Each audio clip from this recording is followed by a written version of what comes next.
M12 video, what are the rules for Lamb or Senegalese wrestling? And how does this differ from other types of wrestling, contact sports like that? You beat your opponents by taking them to the ground, and this sport is much more traditional and has a spiritual component that traditional wrestling does not. And some other forms also include striking. And then what type of music is played? The tam-tam drum and ancestral songs. Where do the wrestlers live? How do they live and what do they eat? And how do they train for their matches?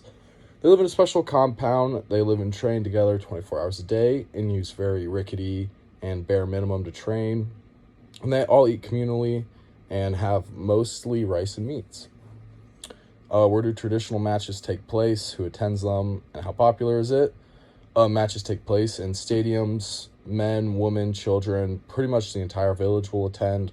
And training matches take place on beaches and are incredibly popular to watch. Which ethnic group is considered to have invented it? The Seer people, or Ser.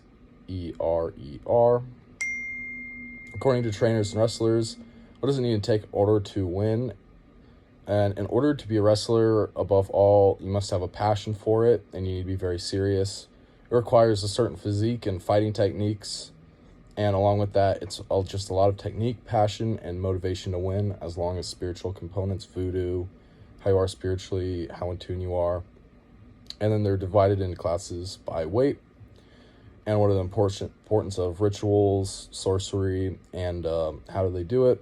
It's incredibly important to them. Spirituality is more important than the physical fitness side, and they perform many rituals that differ depending on who you are, like burying stones, like they'll bear their opponent to the ground.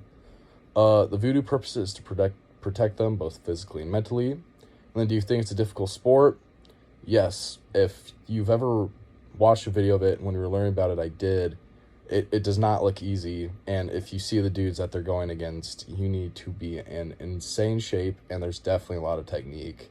And that's kind of the cool part about all those sports that are physical like this, is there's so many different ways that you can do it and win along certain guidelines, and that's kind of the fun and cool part of, physical striking, wrestling sports, contact sports.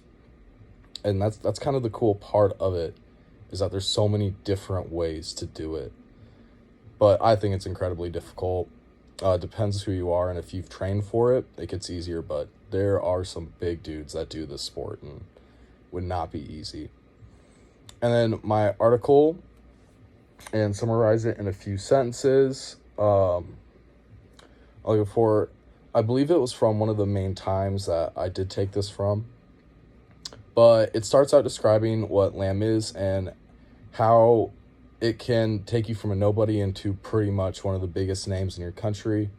It then goes over the rules. It describes the stadiums and how the people flock to watch it. And then it goes kind of over the traditions and what fighters do for those traditions.